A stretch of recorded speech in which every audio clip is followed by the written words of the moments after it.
When you think about businesses that are selling through the roof, like Skims or Allbirds, sure, you think about a great product, a cool brand, and great marketing. But an often overlooked secret is actually the businesses behind the business, making selling and for shoppers buying simple. For millions of businesses, that business is Shopify. It's home of Shop Pay, the #1 checkout in the world.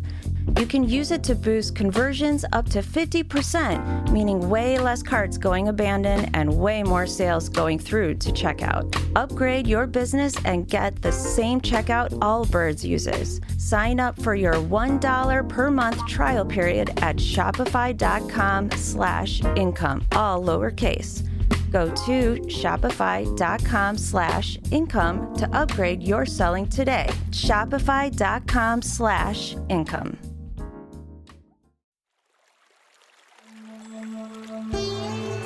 Hi everyone, I'm Deb Flaschenberg.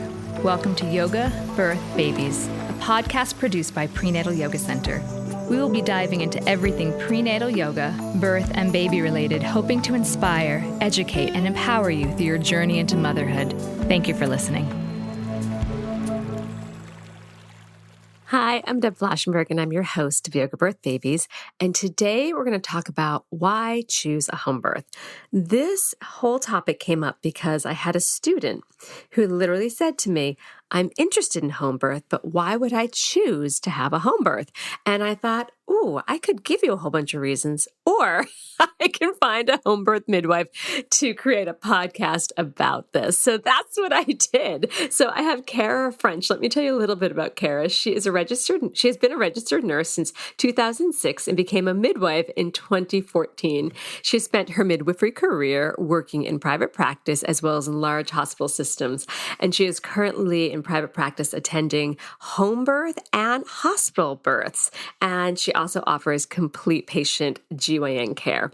So Kara was the perfect person to have this conversation because not only is she a midwife, but she does hospital and home birth. So she really kind of has the eye on both sides. So in this conversation, we talk all about why choose a home birth. We talk about just the general landscape of home birth, the backup plan should you have to transfer and why might you have to transfer, who would be a good candidate for home birth because not everyone should be birthing at home. Some people definitely require more medical care. We talk about the standard of practice to make sure that the laboring person and the baby are doing okay, who's on the team, a whole bunch of things about, and the equipment that home birth midwives bring. It's a lot.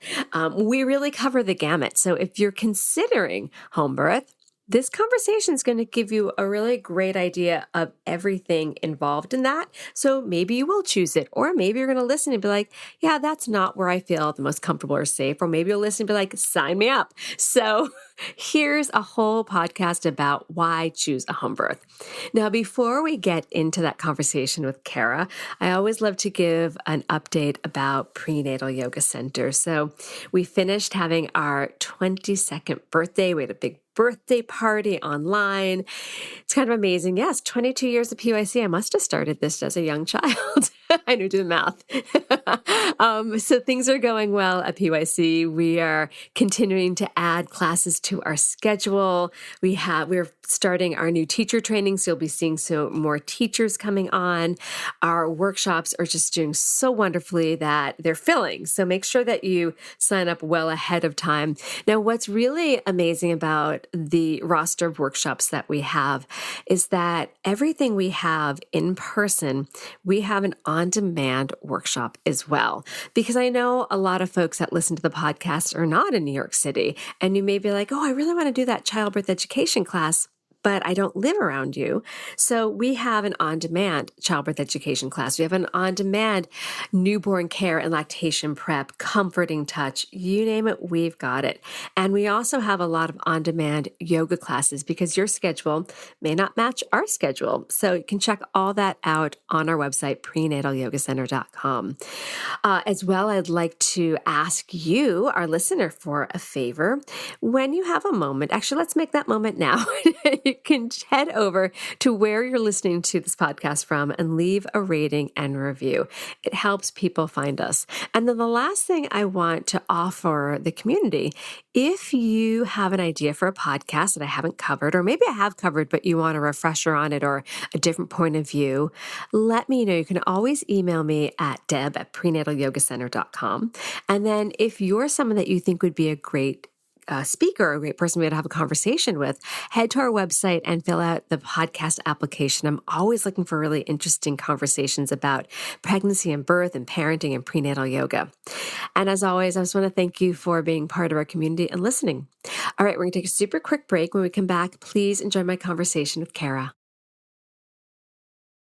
Hi, Kara. Welcome back. I'm so excited to speak to you again. Thanks for showing up again. Thank you for having me. I'm really excited to be back. Thank you. Yeah, anytime that we can talk about home birth, I think it's just an opportunity because I feel like so many people don't understand it. And again, we're not trying to convince people this is, the way to go, but I feel like people just don't know that it's a choice and why they may want to choose it. So I'm super excited to jump in. But before we get into that, I'd love to learn, even though I had the honor of talking to you another time on a different podcast, but for those that haven't heard that, I'd love to learn a little bit more about you and what got you into birth work. I should have listened to the last one so I can remember what I said. I mean, the story obviously is the same, but I don't. So in a nutshell, I was always interested in birth, from, as a kid, the reproductive system. And I found it to really be fascinated. And when I was, I don't know, maybe in seventh or eighth grade, and I saw The Miracle of Life advertised on PBS, I had to ask my parents to donate so that we could get the VHS for it. I'm dating myself. But I just found it really fascinating. And even though I ended up actually going to school for dance and worked as a professional dancer and performed, I did end up going back to school for nursing with the goal to then in turn become a midwife. So I went back to school and became a nurse and worked in a busy hospital in New York City for a number of years, learning what I could learn, good and bad things, right? Things that I thought were amazing and things that I said, as a midwife, I think I want to do things a little differently. And then went back to school for midwifery, and I have now been a midwife for, I'm approaching my 10th anniversary. Oh, wow. Congratulations. So the midwifery work you do home birth and hospital birth. Am I correct about that? That is correct. Yes.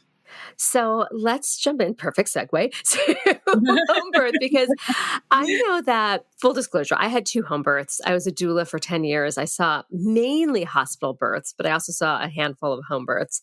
And when I shared with my family, and this actually just came up last week when I was with my mom, she's like, to my great dismay, you chose this.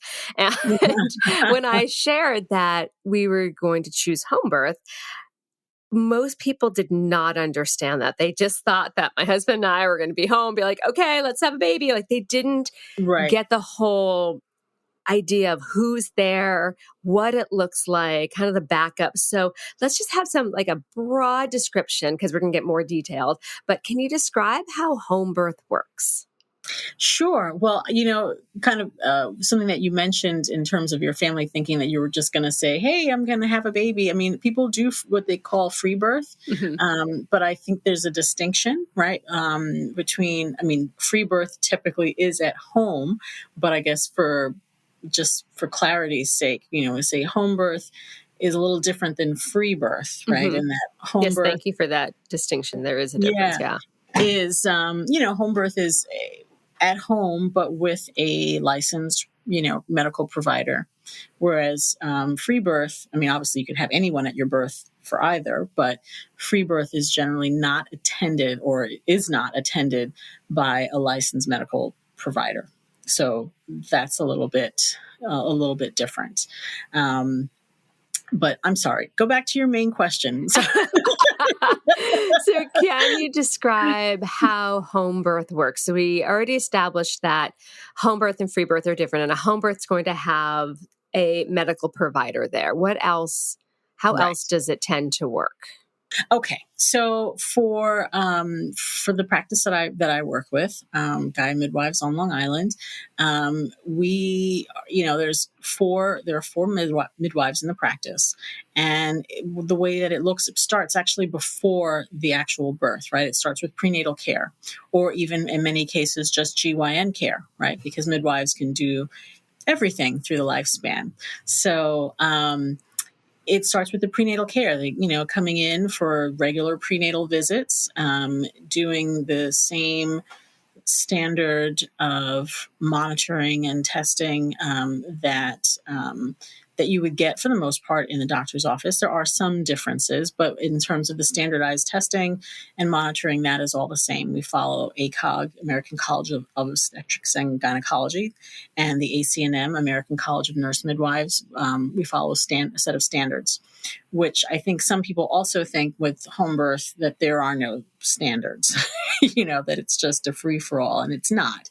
And so it starts with that prenatal care. And then when it is time to give birth and, the patients are in labor, the way that we have it set up is we ask our patients to call us when they think something is happening, whether it's they think their water broke or they think they're having contractions, so that we can have a heads up, right? That we know that, okay, knowing that full well that sometimes it's nothing. Maybe it's just a little cramping because you're dehydrated, but it may become something. It may be early labor. And this way we can follow up with our patients every few hours or so to find out how they're progressing, how they're feeling. Because we don't typically arrive in early labor. We come when you're more active. So by having that constant communication between us and our patients and their families, we figure out when is the best time for us to arrive at their home. And then when we get there, one of the first things that we do is listen to baby's heart rate. So we want to make sure that baby sounds great and the heart rate is good and that there's nothing concerning there. And then we also do a set of vital signs on mom, meaning we are checking her blood pressure, we're checking her temperature, we're checking her heart rate and respiratory rate. All signs that, the patient is doing really well as well. So we want, we want everyone to be healthy, right? And to be in a good spot. So that's how it starts. And then we will monitor baby every so often, depending on, where she is in her labor. It may or may not include a vaginal exam to determine dilation. A lot of that depends on, what does the patient look like, right? So meaning, are they breathing heavily, moaning through contractions, or are they very calmly, sitting? Because there have been plenty of times where I've, gotten to their home and feeling like, I think we're still early, and in that case, I may recommend an exam so that we can see exactly where we're starting from, so I can make suggestions. Or if, the patient is clearly in very active labor, that may not necessarily, be a thing. It may not be necessary. But it's a lot of watchful waiting. So we're waiting and watching and seeing how things go, continuing to monitor and waiting until it's time, there's an urge to push.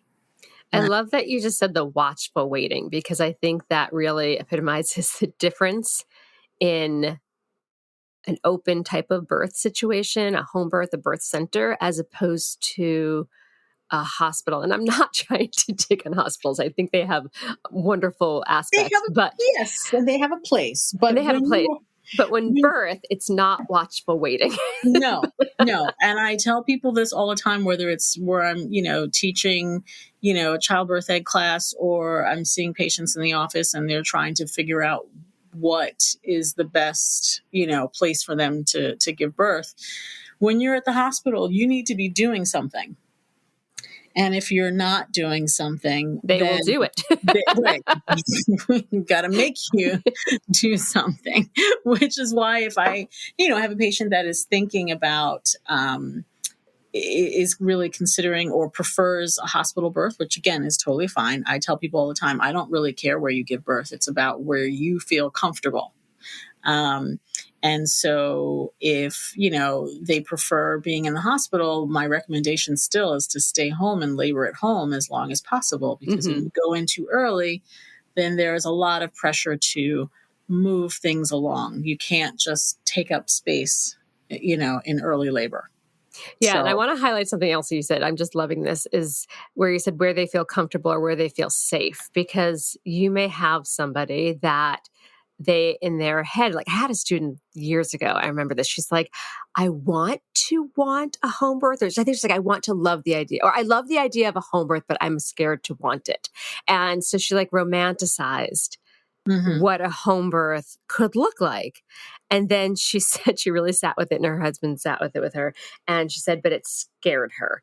And I said, that may not be the place to have your baby then. It has to be where you feel safe and confident. And for some, that's a hospital. And for others, it's home. But which kind of brings me to my next question of the backup plan, because you may plan to have a home birth, and then it may turn into a situation where the safest place for the parent and baby is a hospital. So, and things change. I remember literally my first birth, I was like, should we go to the hospital? And my midwife was like, we could, but there's no reason, but we could if that's what you'd like, because it was taking a very long time. And she asked me, she goes, so what's in your mind would happen if we get to the hospital? I'm like, they'll just take the baby out. She's like, no, right. That's not, no. No. She's like, but we could, but I don't think that's what you want. So what is the backup plan? And I know each situation will be a little bit different, but what is the backup plan you have set for home births that you attend? Okay. So again, I'm going to go back to prenatal care, right? So, because I think so much is really stems from there. Midwives are the experts in normal, and but we need to recognize what is not normal, right? Obviously, home birth is absolutely an option and a safe option when everything is normal. Right? Or being that we don't have any additional complications. Many of the issues that you find, in birth, or emergent, I don't even like the word emergencies, because most of the time it's not an emergency, but most of the urgent issues that need addressing really do show up in prenatal care ahead of time. So meaning testing for gestational diabetes, right? If someone is, a gestational diabetic and they require medication to manage their diabetes, home birth is not really the best option for them, right?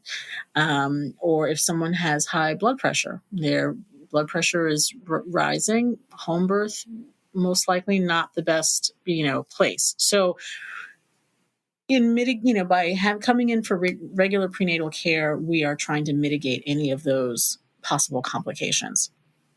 But that said, things do arise at home, although usually it's more so maternal fatigue, or when the water breaks, if there's meconium. Those are the main reasons why we transfer to the hospital as a backup plan, right?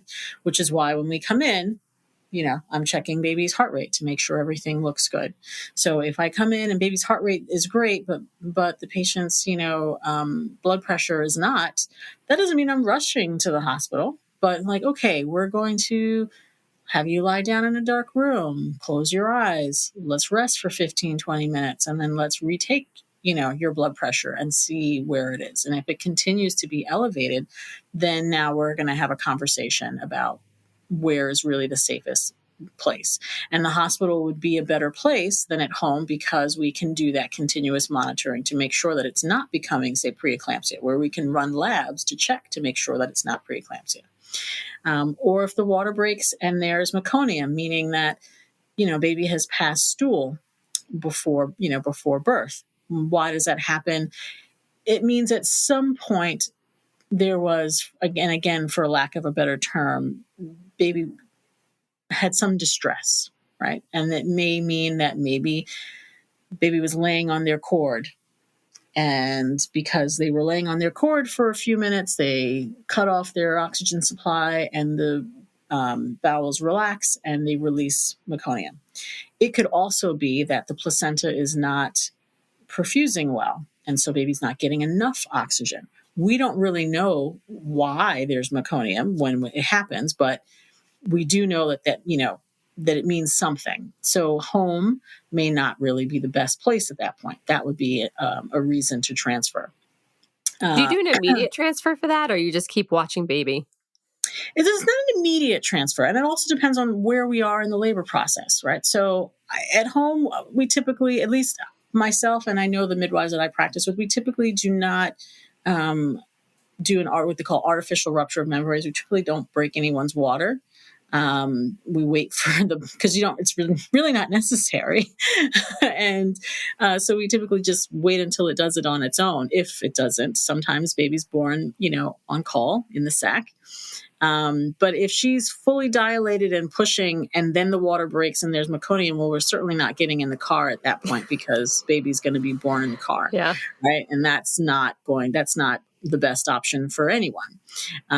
But if, the parent is 4 or 5 centimeters, we're not going to imminently deliver, then at that point we would get in the car. It's not an emergency. We don't need to call 911 or anything like that, but we would get in the car and we would drive, to the hospital because one, we want to continue to monitor to make sure that, baby is doing well, but also after birth, we want to have the pediatric team nearby in case baby has kind of inhaled some of that meconium, which would be an emergent situation if they did. Are there any other reasons that you might transfer? Yeah, so sometimes what happens is prodromal labor. It's it's hard. Prodromal labor meaning they may have this off and on labor. So from like 11 p.m. to 5 a.m., they're contracting every 5 to 10 minutes, enough that they can't really get any rest. And then it stops. And then maybe it, kind of peters off during the day. And then the next night, the same thing. And that can happen for a couple of nights. And if that does happen, then the parent tends to become very tired. It doesn't mean that they can't stay home, but sometimes the body is tired, the uterus is tired, it doesn't contract as well, the contractions start to space out, and we can do some things at home to try and get them nice and close together. But if that's not happening, or if, again, the parent's just like, I'm just very, very tired and I really don't want to do this anymore, then we would transfer to the hospital and consider an epidural and or Pitocin to help to get past that hump.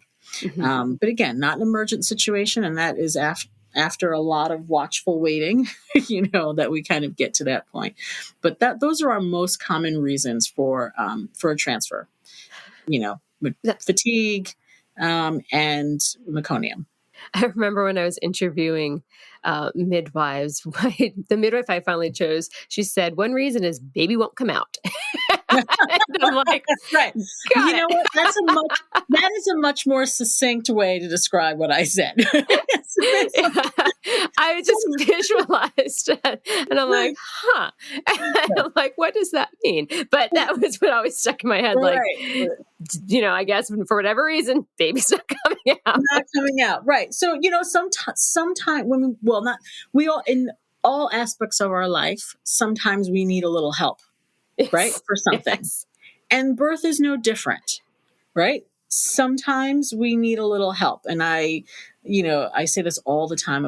If any of my patients ever listen to this podcast, they'll be like, she said that same thing to me. Because I say this thing, you do this long enough, you just say the same thing over and over. Sometimes we need a little kick in the pants. And then I usually make a little kicking motion. And sometimes that little bit of Pitocin is a little kicking motion to kind of help get things. Or, if the patient is having a really hard time relaxing at home and that they can't relax in between the contractions so that they can rest, that's going to make them also, more tired. Or if they have this idea of, we talked about, they like the idea of home birth. They have this idea of the aesthetic of home birth, but then when it comes down to it, they can't let go of their fear, then going to the hospital and using, the tool of an epidural can be really, really helpful. And it doesn't mean, that if we transfer, you have to get an epidural or you have to get Pitocin. Again, it depends on the situation, but all of those options are available. No one is ever really locked into anything unless baby is just coming that fast that we don't have time to go anywhere else. Okay, we're going to take a quick break. And when we come back, you touched on this a little bit, but let's talk about who would not be a good candidate for home birth. All right, we'll be right back. At Kroger Pharmacy, CARE is making it easy to get vaccinated. CARE is helping you stay protected from flu, COVID, and RSV. Seasonal vaccines are available 7 days a week with evening hours. CARE is giving you a shot at staying healthy this season. Walk in whenever is best and get multiple vaccines in one visit at your local Kroger Pharmacy. So come and get the protection you need while protecting those around you. Kroger Health, a world of care, is in store. Visit Kroger.com/vaccines for more. Restrictions and exclusions apply. See site for details. Okay, so we are back, and in my mind, I have like crazy situations. Like these people would not be good. But is there anyone or like a grouping or who just might who might come to you and you hear their history or you hear how their pregnancy is going? You're like, I would love to work with you, but in a hospital. So who would not be a good home birth candidate? Right. Well, there are options where, yes, I can work with you, but in the hospital, or there may be other options where like, you're lovely, but I can't work with you at all. Right. Mm-hmm. So I'll go with you are eligible for midwifery care, but you are not really eligible for a home birth. Okay. Let's start there. Yes. So chronic hypertension, because that can become preeclampsia. Not a good option for home birth. And we could co-manage with a physician in the hospital. The physician would manage the blood pressure and we would manage the labor. Or someone that is a gestational diabetic requiring medication.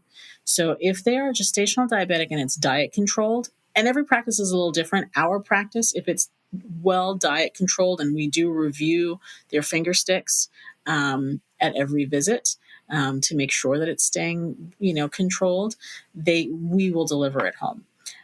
However, if they require oral medication, metformin, that means the hospital is really a better place for two reasons. One, because those babies may be a little bit on the larger side, so it may be a more difficult birth. It puts a slightly higher risk of like shoulder dystocia. But also, those babies sometimes have a harder time regulating their blood sugar when they come out. And so the babies themselves require a higher level of monitoring than that can be done at home.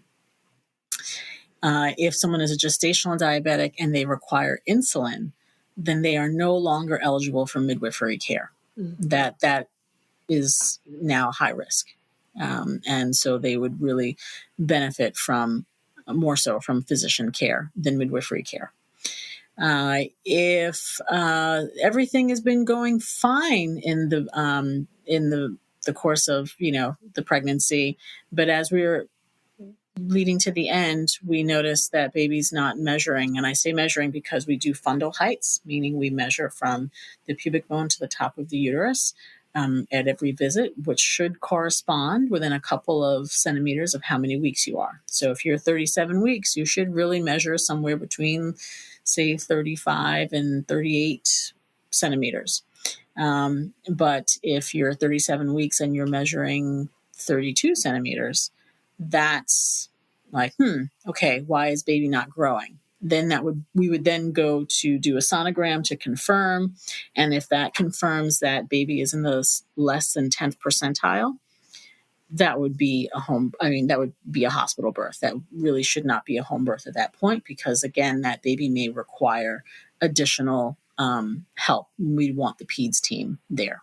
So those are a couple of options. Or what about twins and VBAC? I feel like I've heard different things. In fact, I had someone ask me to be their doula for a she had 2 cesareans and then wanted to have a home birth. And I opted out of that.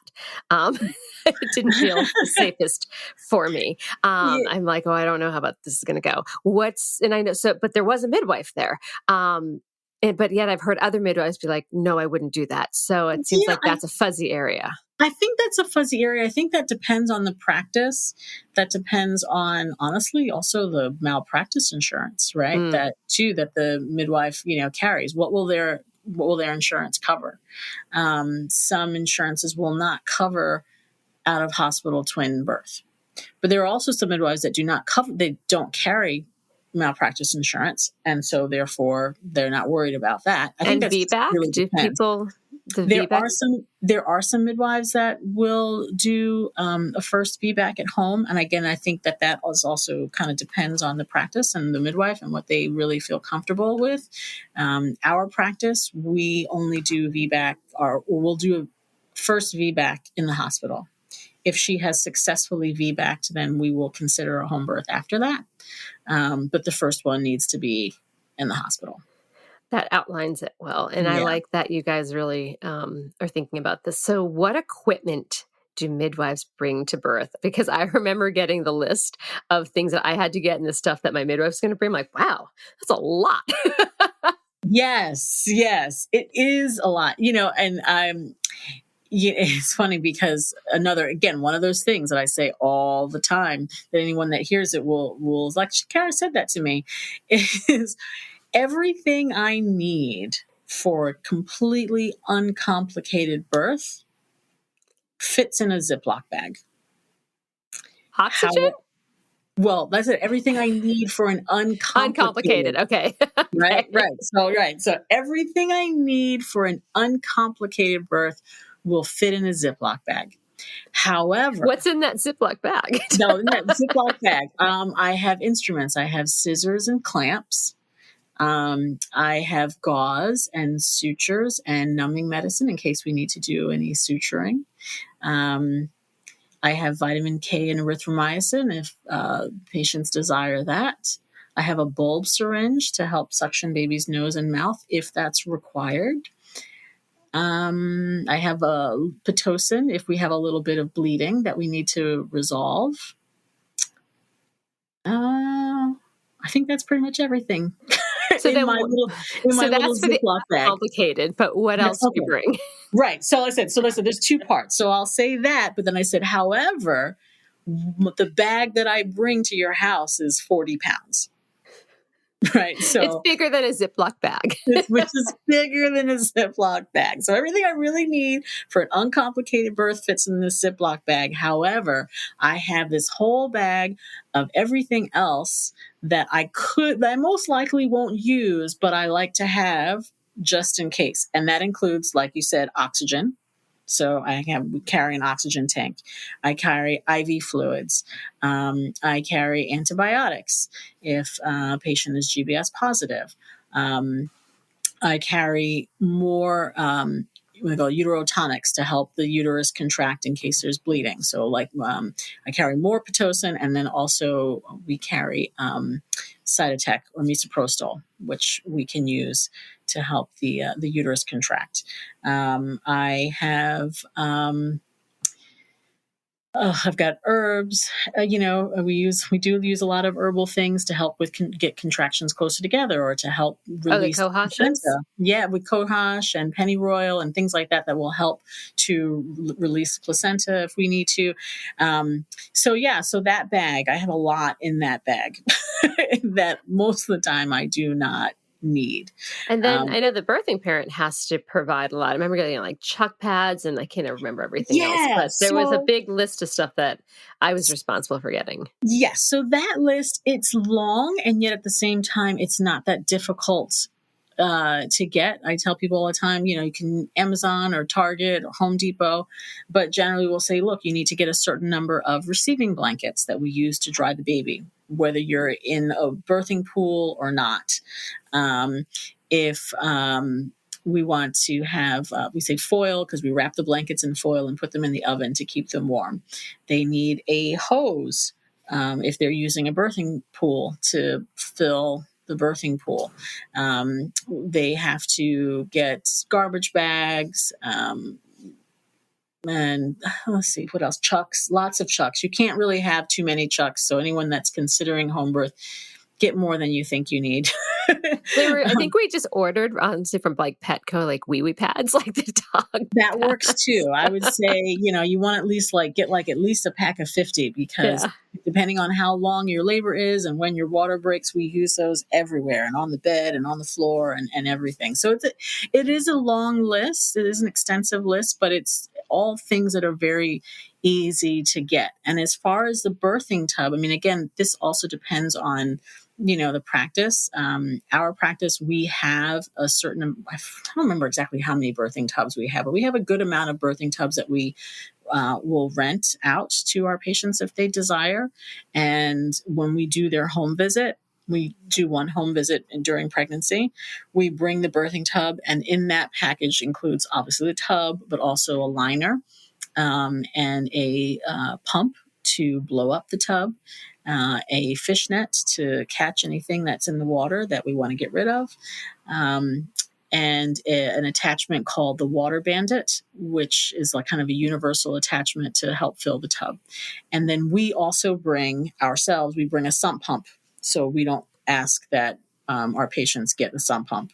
We bring a sump pump so that we can drain the tub afterwards. Oh, smart. I have no idea how the tub I used was drained for my first birth. I went into the other room. I have no idea. That's a good thing. Probably had a sump pump. All right, so one thing I hear a lot of people concerned about when we talk about home birth is like, well, they don't have full-time monitoring. How do you know if parent and baby are doing okay? So what is the standard of practice during a home birth to make sure the laboring parent and baby are doing well?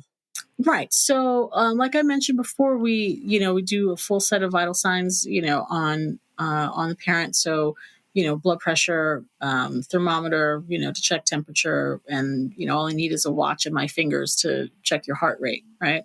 And to monitor the baby, we use a Doppler, the same Doppler that we use in the office when we check the heart rate. We use that, and we use it at different intervals. So if the patient is in early labor, we maybe will only monitor about once an hour.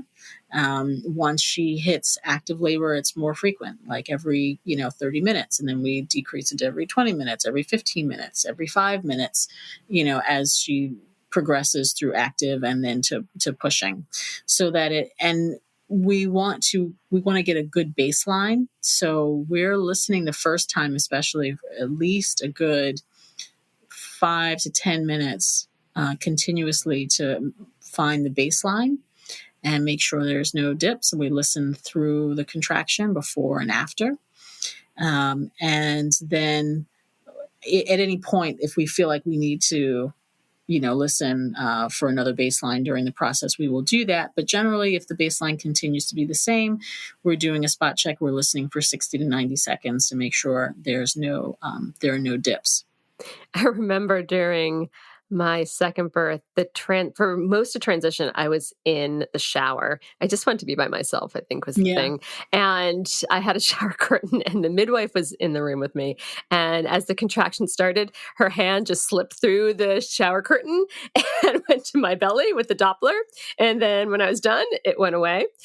And then the next contraction, it came back. So all I saw was like from her elbow coming in and out. It cracked me up. I'm like, yep, Stacy's still here with me. But it was just really funny. It's interesting. Just what I think also is a really important part of home birth is reading the room, right? Because you never know what someone will want when they're in labor. Someone may say, I want to be completely alone. And then, okay, that's fine. But then labor happens and they're like, actually, no, I need support. And then someone else like, no, I want my whole family. I want everyone there. And then labor starts and they're like, actually, can you get rid of all of these people? So we read the room, and I try and tell, my patients too, especially if I feel like they may want a little space. I say, hey, I'm here. I'm just in the other room. I'm listening. I will be right here if you need me, but I'm just going to go in the other room, so that they know that I'm not just, abandoning them, Mm-hmm. but also they don't feel like a watched pot. Yeah. I don't want them to feel like they have to perform. Okay, the midwife's here. I have to now have this baby. Huge contractions and make all the sounds. Right. And do right. No, I'm going to be in the other room. And so you have your space. But if it sounds like they're struggling and they need a little more support, well, then I will get up and go and, do whatever it is, whether it's just, talking and, reassuring, like, this is normal. You're doing great.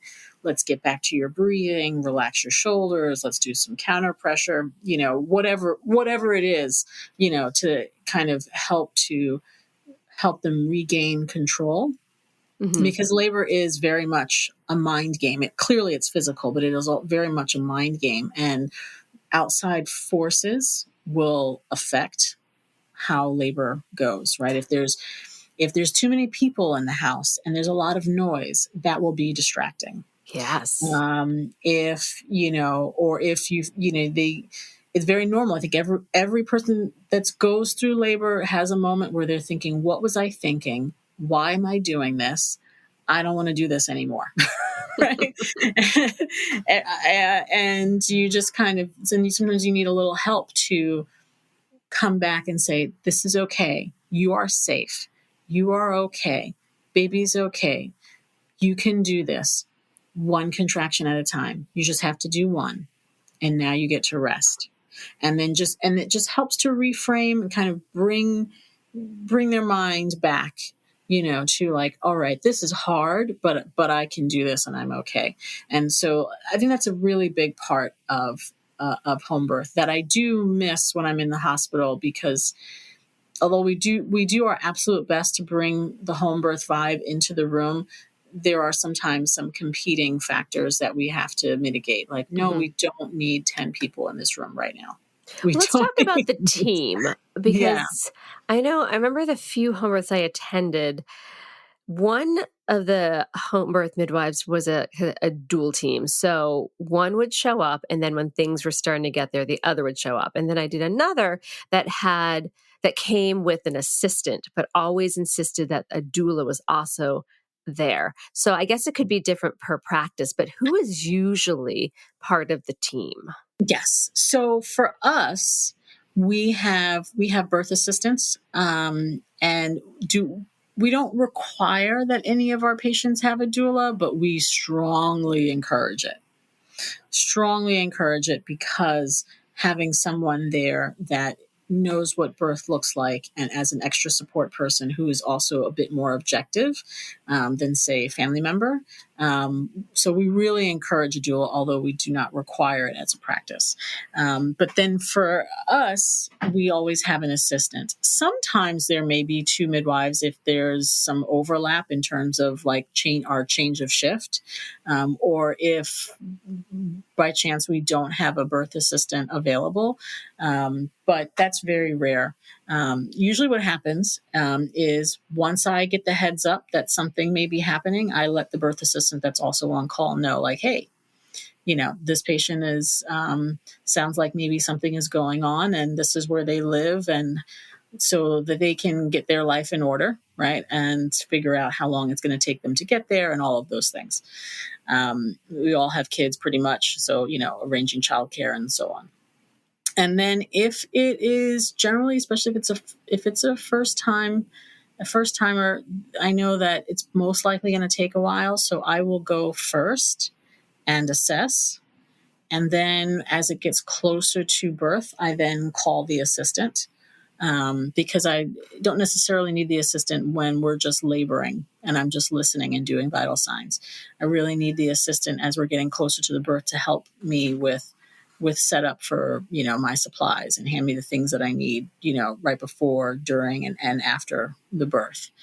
But if it's, not a first timer, second, third, fourth, whatever baby, and they sound very active, then maybe I will, call the assistant and say, hey, I'm heading there now. Let's, you should come too. And then we end up usually getting there about the same time. But for the birth, we like to have one midwife and one assistant. I love how organized that is.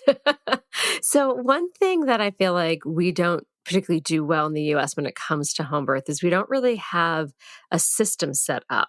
So I felt super fortunate that when I had my babies at home, I also would still do have a great relationship with my just traditional OBGYN. And he had said, he knows what I do. I've been in the hospital when I was a doula and he was working.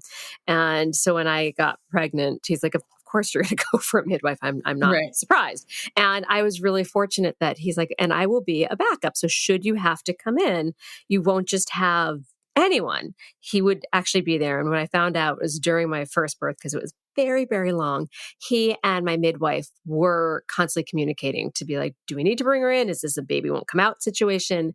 And so we had a system set up that it would be pretty seamless. But that I feel is rather special and unusual. What do you think? So we know that right now in the US only has about, I think it's like 1.5% of births are home births, but other countries, it's their cultural norm. So what systems do they have in place that we don't? And how do you think those that choose a home birth might make that transition smoother? That's a big question. I was just thinking, I'm like, this is going to be a long answer. I mean, there's a lot of parts to this There's one. a lot of parts. But it's just so unfortunate because for low intervention need people, home birth could be really a nice option. And it's so part of the norm in other countries. But here, people kind of get a side eye sometimes when they say they're going to do that. Yes, sometimes, most of the time, right? Depending on where you are in the country, right? Okay. Yes.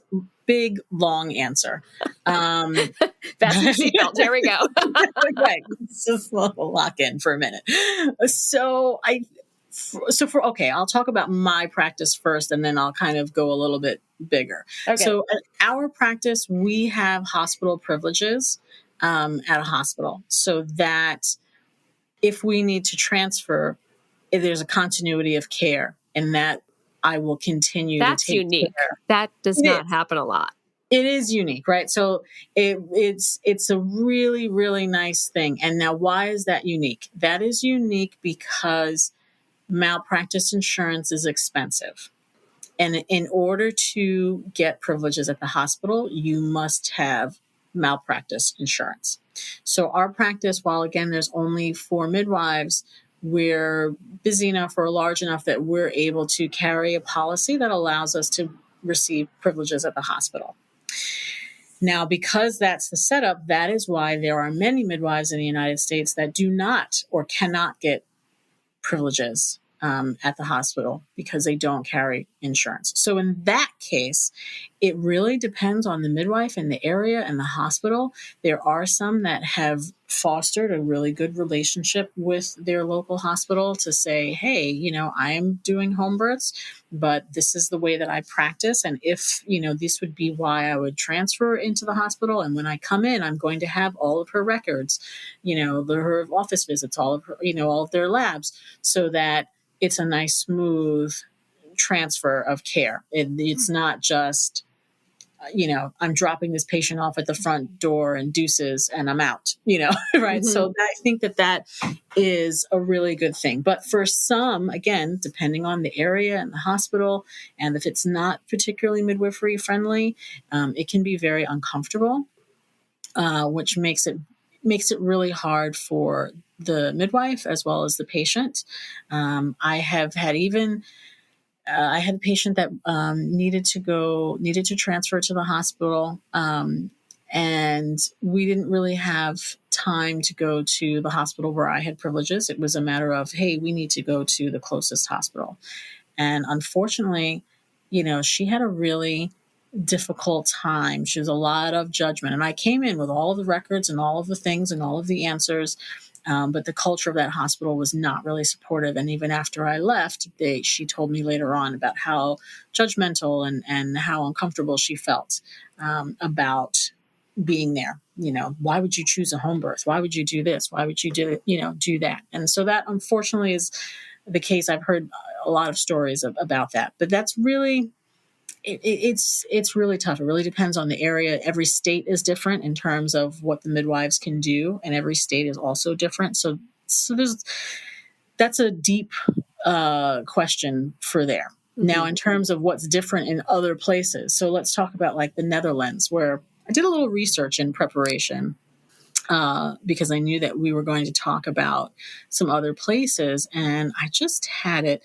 In the Netherlands, they have the highest rate of, well, if we're talking about countries similar in economic affluence as the United States, right, then the Netherlands would have the highest rate of home birth, which I believe is around 16%, right, which it's less than 2% here in the United States. Mm-hmm. And that is really because they really support midwifery in and out of hospital. And so, if anything changes at home where the patient requires transfer, it is a very easy transfer to the hospital. There's a seamless transfer of care in there. So I think culturally, looking at birth as not an emergency, looking at it as a normal event that, sometimes has complications, changes the view, right? Or that view changes the practice, I should say. So whereas unfortunately here in the United States, many times birth is just looked at as an emergency waiting to happen. Mm-hmm. Right. So that's why you get the side eye if you want to be at home, because people think it's not safe. It's not safe. It's not safe. Meanwhile, I tell people like, well, if you look at the entire world, most babies are born at home in the entire world. And if it wasn't a safe option, there would be a lot less people in the world. Mm-hmm. Right. So it's just, I think it's cultural. There's a lot of cultural issues there. But then in terms of systems, having a system, a large system that supports that allows for a larger percentage of home birth. I really think you're hit it there about the normalizing birth and also just the respect of midwifery. Yes. And I remember having students, and this comes up quite regularly. I mean, very regularly, where people are like, oh, I'm not sure. I have my OB because that's who my sister had or my friend recommended or who I had from just, person care. And now that I'm getting closer, I'm not sure if it's the right match. And then I'm like, okay, well, it's harder to switch, but have you considered a midwife? Like, well, maybe for my second, but and I just think there is not, I hate to say it, maybe as much respect or, for midwives, and like people just don't. Well, I think people don't know what we do, and I don't think they mean to. I just think people, like, how many times have I been confused? Like when I was a doula, like, so you birth babies? Like, no, I should not. It's different. Yeah. Well, I think it's people don't know. They don't know what it's just not as prevalent or accepted, I think. They don't know. Well, they don't know the difference. Sometimes they'll be like, "Oh, so you're a doula?" I'm like, "No, I'm not a doula. That's different." I think doulas are an amazing part of the team, but it's different than a midwife. Very, very different. We do, right? Huge. It's a different role. We do different things. They're like, "Oh, but I've had patients come to me and say, "Oh, that's amazing that you're a midwife. Well, I don't need you. I'm in menopause. I don't need." I'm like, "Well, I do GYN care too." And they're like, "Oh, you do?" Like they really think it's a lack of knowledge. And as I said, there's a lack of respect, but a lack of respect coming from people, a lack of knowledge. And also there's this kind of mystique. I like to make jokes and I say, we're not witches. I mean, maybe some are, but like overall, it's not witchcraft. Midwifery is not witchcraft. Like it is science. We do follow the science. we do, we follow normal, but there is scientific practice here, and I think and this is part of what I think ACNM does too. It really is to try and promote the visibility of midwives, in the country, so that people recognize that it's not just that. I think midwives don't have any training at all, right? They just think that all we do is, burn sage and I don't know, chant. I'm not sure what they think, but but a lot of them are like, oh wow, you have an advanced degree. I'm like, yes, I have an advanced degree. I can prescribe narcotics if I want to. They don't just give that to anybody, right? Yeah, there is a lot of training. There's a lot of training, right? I'm going to pull it back a little bit to one of the biggest differences I've seen in home birth from hospital births is the postpartum care. Can you talk a little bit about what that looks like? Because I remember my midwife checked on me a lot. Like if she didn't actually talk to me, she's like, just leave me a message. Let me know how you're doing. And that went on for weeks. And I'm quite confident that doesn't happen with a typical OB relationship. Yes, no, we definitely give. I mean, I know our practice, and even other midwives that are that I know that practice either solo or have like a dual practice. We all give way more postpartum care than they would typically get. I mean, actually, it used to be right that ACOG recommended 6 weeks. So you would have your baby at the hospital, you go home, and then you go see your doctor in 6 weeks. And in those 6 weeks, you were just left to flap in the wind, right? And it was midwives that said, hey, you know what? Actually, maybe we should do like a 2-week visit.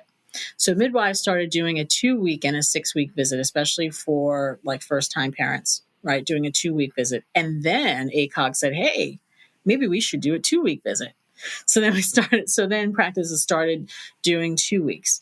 But like our practice, we do for a home birth. Well, we're there. We don't just leave right after the baby's born. We're there for a number of hours afterwards, monitoring, both, both parties, right? Both the birthing person and the baby, right? To make sure that everyone has transitioned well and everyone's doing well and breastfeeding has started before we go home. And then we have a postpartum nurse. Either the postpartum nurse or one of the midwives will come in on the very next day to check and do vital signs and make sure that things are going well. And then we come back on day 3 or 4 to reweigh the baby, make sure that, baby is not losing weight, that again, breastfeeding is going well, and make sure that everything is the way that it's supposed to. And then we see them at the 2-week visit and at the 6-week visit. However, they have access. We also reiterate that they can call us at any time. They can text us at any time if they have any questions. And if we get the idea that they're not calling, but they might be having a difficult time, or, then we will check in with them a little bit more often or send a text, right? You don't necessarily want to call all the time because people are tired and resting, and babies don't sleep much. And so, or they sleep a lot, but in spurts. So we don't want to wake anyone up. So we'll send a text like, hey, just checking in on you. How is this doing? How's your bleeding doing? How's your rest? How's this? Do you have help? And kind of go from there. Even in the hospital, our patients that deliver in the hospital, whether it's planned or not, besides seeing them in the hospital until they're discharged, we then follow up and have a home visit at 1 week. So they have the same amount of visits as if they were at home. And then again, the 2-week and 6-week, but always leaving that door open. And I think that most of the midwives that I know do something very similar so that there is this kind of constant communication, because whether it's your first baby or your third or fourth, each one is an adjustment. Mm-hmm. Each one is a different person that has different requirements, and what worked for the first one may not work for the second one. So there may be different questions that come up, and we want to be available to help, mitigate whatever might be going on. Or even if it's just, hey, I think we need to call a lactation consultant, or I think maybe, make sure you follow up with your pediatrician about this or that, just so that no one is left again, feeling like they're flapping in the wind out there by themselves. I really like how personalized you make this. And I think through our conversation, you have given a lot of education as to what home birth looks like, how midwives support that, who would be a good choice, how it happens. So if someone's listening, I'm hoping they're like, yeah, home home birth might be for me. Or they're like, you just helped me realize it's not. So I appreciate that. We're going to take one more break. And when we come back, what is one final tip or piece of advice you'd like to offer new and expectant parents? We'll be right back. We're back. So, well, how would you like to leave us? What is one final tip or piece Can I of give two? advice? Yes, of course. I was just thinking of two things. Okay, So I'm ready. First thing is that I have a 15-year-old, almost 16-year-old daughter, and I have a just turned 9-year-old son. And my daughter I had at a birthing center, it was a freestanding birthing center with midwives, and it was amazing. It was a wonderful experience. It was everything that I had hoped, it would be. The labor itself was not exactly what I thought it was going to be, but the experience was. Mm-hmm. But then for my son, I had him at home, and I don't think I'm having any more children, but if I did, I would do it at home again, unless again, right, something precluded and safety being at the hospital was better. Mm-hmm. But otherwise, I would do it at home again, because there was nothing like getting out of the birth tub. He was born in his bedroom, and I got out of the birth tub and walked down the hall to my own bed and climbed in the bed with my baby and nursed him while my mom said, "Hey, you want me to bring you some food?" "Yes, thank you." And I ate something and I rolled over and I went to sleep. And it was amazing. It was great. There was nothing like it. Whereas I would say the one downside of going to the birth center was having the drive to the birth center in labor was tough. Mm-hmm. That was hard. And then afterwards we were both so very tired, and then we had to drive home. So while it was a beautiful experience, that would be the one downside, that being at home, I didn't have to do any of that. I was in my own space with my own things, and I felt incredibly comfortable. So if someone is thinking that, hey, maybe home birth or is home birth for me, I think that, again, when you're excluding health complications, outside of that, home birth can be for anyone. It's really about where you feel most comfortable and and the safest. Hmm. If you feel that, hey, I think I want to do this at home. I trust my body. I trust the birth process, and I trust my team. You do have to build a relationship with with your midwife or midwives, and I trust the team. Then home is an amazing option. And I would definitely, I guess, maybe third piece of advice, again, strongly recommend a doula. Yeah. Strongly recommend a doula. Sometimes people are like, well, is it really worth the cost? Yes, it is. You don't need 15 pack and plays and 101 onesies. And the doula is focusing on something else, while the midwife is focusing on, the Right. person birthing and the baby and their health. The doula is really there for the emotional and physical comfort. Right. And I think that's an important piece. It's really important. I mean, or even just if your partner needs a break to take a breather or go to the bathroom or just eat something, take a step out. And it's great for the partner. Like with my husband, Right. I said, "Do you think we need Terry for the second birth?" And he's like, "We absolutely do." And he's like, "As much for you as for me." And I'm like, "Okay, fair." Yeah. I've never had a patient regret having a doula. Yeah. I have only had patients say, you know what, I didn't do it. And I wish I had. The next one, I will absolutely have a doula. Yeah. Where can people find your work? So yes, we, Gaia Midwives is GAIAMIDWIVES.com. Gaia Midwives said online, or we have a Facebook page, same thing, or Instagram. You can do a Google search. We're on Long Island. We deliver at Mount Sinai South, Nassau, and Oceanside. And we cover all of Nassau and Suffolk County. And if you are in the city area, listen, we don't deliver in the city. However, if you are having a hard time finding someone in the city, you could give us a call and we could probably give you some good recommendations as well. Wonderful. Thank you, Kara. I loved having the chance to chat with you again. This is such a great conversation. Thank you so much for having me. I really enjoyed it. Thank you. This has been an episode of Yoga Birth Babies, produced by Prenatal Yoga Center. You can catch us on Facebook, Twitter, Instagram, and Periscope. I'm Deb Flaschenberg. Thanks for listening.